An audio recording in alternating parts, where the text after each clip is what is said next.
ಮೂರ್ತಿಯ ದಿವ್ಯ ಸಾನ್ನಿಧ್ಯವನ್ನು ವಹಿಸಿದಂತಹ ಮೂರ್ತಿ ಚಿಕ್ಕದಾದರೂ ಕೀರ್ತಿ ದೊಡ್ಡದೆನ್ನುವಂತೆ ಈ ಭಾಗದಲ್ಲಿ ವಿಶೇಷವಾದಂತಹ ಸಮಾಜ ಸೇವೆಗೆ ನಮ್ಮ ಜೀವನವನ್ನು ಬಿಟ್ಟಂತಹ ಗೋಪಾಲ್ ಅಪ್ಪಾಜಿಯವರಿಗೂ ಕೂಡ ಶರಣೆಂದು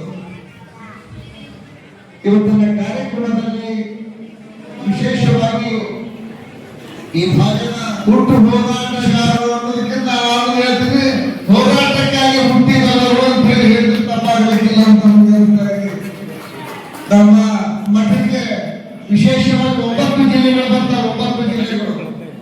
9 ಜಿಲ್ಲೆಗಳಿಗೆ ನಾವು ಉದಾಹರಣೆ ಕೊಡೋದಪ್ಪ ಅಂದ್ರೆ ನಮ್ಮ ಬೀದರ್ ಜಿಲ್ಲೆಯಲ್ಲಿ ಶಿಕ್ಷಣ ಸಂಘಟನೆ ಹೋರಾಟಕ್ಕಾಗಿ ನೀವೇನಾದ್ರೂ ಪ್ರಯತ್ನ ಮಾಡಬೇಕಾದ್ರೆ ಬೀದರ್ ಜಿಲ್ಲೆಯನ್ನು ನೋಡಿ ಕಲಿತು ನಾವು 9 ಜಿಲ್ಲೆಗೆ ದರ್ಶನ ಕೊಡ್ತಾ ಇದ್ದೀವಿ. ಅಂತಹ ಹೋರಾಟಗಾರರು ನಿಮ್ಮ ಜಿಲ್ಲೆಯಲ್ಲಿ ಕೆಲಸದ್ದು ಬಹಳ ಉತ್ತಮ. ಅದೇ ರೀತಿಯಾಗಿ ನಮ್ಮ ಅಧ್ಯಕ್ಷರು ಮೊನ್ನೆ ಎಲ್ಲೋ ಒಂದು ಕಾರ್ಯಕ್ರಮದ ಭೇಟಿಯಾಗಿದ್ದು ಮೊದಲಿಗೆ ಅಪ್ಪಾಜಿ ನಾವು ಕಾರ್ಯಕ್ರಮ ಮಾಡ್ತಾ ಇದ್ದೀವಿ ಬರ್ಬೇಕಂತ ಹೇಳಿ ಹೇಳಿದಾಗ ನಮಗೆ ಮಠದ ಪರಂಪರೆ ಪತ್ರಿಕೆ ಮಾಡಿಸ್ಬೇಕು, ಮಠಕ್ಕೆ ಒಂದು ಆಮಂತ್ರಣ ಮಾಡಬೇಕು, ಇವೆಲ್ಲ ಪದ್ಧತಿ ಅಂದಾಗ ಬಹಳಷ್ಟು ನಾನು ನೋಡಿಲ್ಲ. ಈ ನೌಕರಿ ಸಂಘದವರು ಪ್ರತಿಭೆ ಪುರಸ್ಕಾರ ಮಾಡಿದ್ದು ನಮಗೆ ಇದು ಹೊಸದಾಗಿ ಅನಿಸ್ತು. ಆಗಂತ ಹೇಳಿ ಒಪ್ಪಿಕೊಂಡು ಇವರು ಹೊಸದಾಗಿ ಅಧ್ಯಕ್ಷರಾಗಿದ್ದು ಒಪ್ಪಿಕೊಂಡು ಇವತ್ತು ನಾವು ಕಳಿಸಿಕೊಂಡಂತ ಅಧ್ಯಕ್ಷರಿಗೂ ಜಿಲ್ಲಾಧ್ಯಕ್ಷರಿಗೂ ಈ ಪಾಲ್ಗೊಂಡಂತ ಎಲ್ಲ ಬಹಳ ತಯಾರಾಗಿದೆ. ಪಾಲ್ಗೊಂಡಂತ ಎಲ್ಲ ನಾಯಕರಿಗೂ ಪಾಲ್ಗೊಂಡಂತ ಎಲ್ಲರಿಗೂ ಸೇರಿದಂತೆ ನಿಮ್ಮೆಲ್ಲರೂ ನನ್ನ ಶರಣ ಸಾಹಿತ್ಯಗಳನ್ನು ತಿಳಿಸುತ್ತಾ ಇವತ್ತು ವಿಶೇಷ ನಮ್ಮ ಅಮೃತರಾವ್ ಚಿಂಕೋಳಿ ಸರ್ ಅವರು ಬಹಳಷ್ಟು ಆಕ್ಟಿವ್ ಆಗಿದ್ದಾರೆ. ಅವರು ಬಹಳಷ್ಟು ಸಂಘಟನೆ ಮಾಡಿದ್ದಾರೆ, ನಮ್ಮ ಪಕ್ಷಕ್ಕಾಗಿ ಸಂಘಟನೆ ಮಾಡಿದ್ದಾರೆ, ಸಮಾಜಕ್ಕಾಗಿ ಸಂಘಟನೆ ಮಾಡಿದ್ದಾರೆ.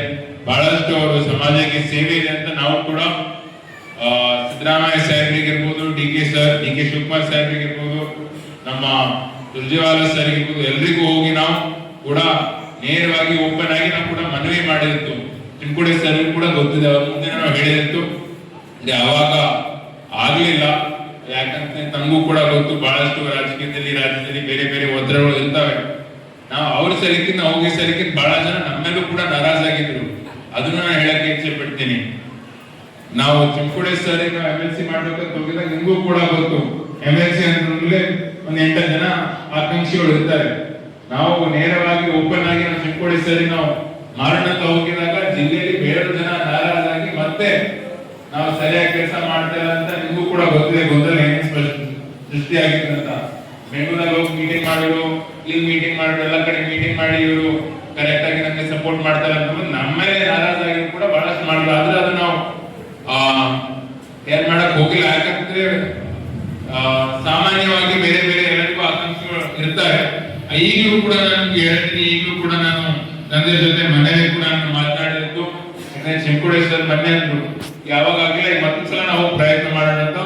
ಮತ್ತೊಂದ್ಸಲ ನಾನು ಮೊನ್ನೆನೂ ಕೂಡ ನನ್ನ ತಂದೆಯಲ್ಲಿ ಮಾತನಾಡಿದಾಗ ಅವರಂದ್ರು ಖಂಡಿತವಾಗಿ ಮತ್ತೊಂದ್ಸಲ ನಾವು ಈಗ ನಮ್ಮ ಮುಖ್ಯಮಂತ್ರಿ ಇರ್ಬೋದು, ಮಾಜಿ ಮುಖ್ಯಮಂತ್ರಿ ಇರ್ಬೋದು, ನಮ್ಮ PCC ಅಧ್ಯಕ್ಷ ಇರ್ಬೋದು, ಮತ್ತೊಂದ್ಸಲ ನಾವು ನಿಯೋಗ ತಗೊಂಡೋಗಿ ನಮ್ಮ ವತಿಯಿಂದ ನಾವು ಪ್ರಾಮಾಣಿಕವಾಗಿ ಪ್ರಯತ್ನ ಮಾಡಿ ಚಿಂಕೋಳಿ ಸರ್ ಒಂದು MLC ಸ್ಥಾನ ಸಿಗೋದು ನಾವು ಟ್ರೈ ಮಾಡ್ತೀನಿ ಅಂತ ನಾನು ನಿಮಗೆ ಬಹಿರಂಗ ಸಭೆಯಲ್ಲಿ ನಾನು ಹೇಳಕ್ಕೆ ಇಚ್ಛೆ ಪಡ್ತೀನಿ.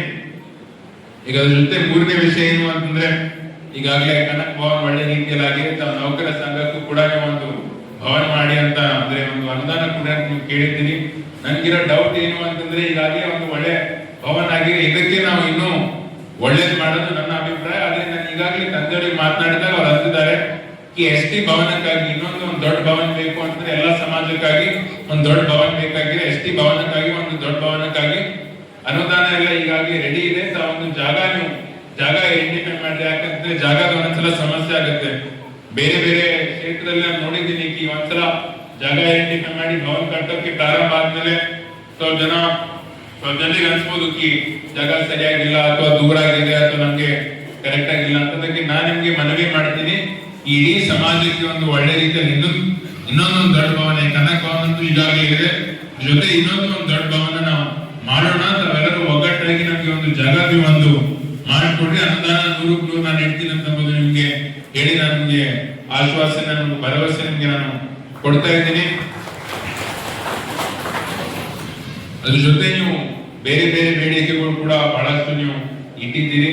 ತಾವು ಯಾವುದೇ ಒಂದು ಬೇಡಿಕೆ ಇಟ್ಟಿದ್ರು ಕೂಡ ನಾನು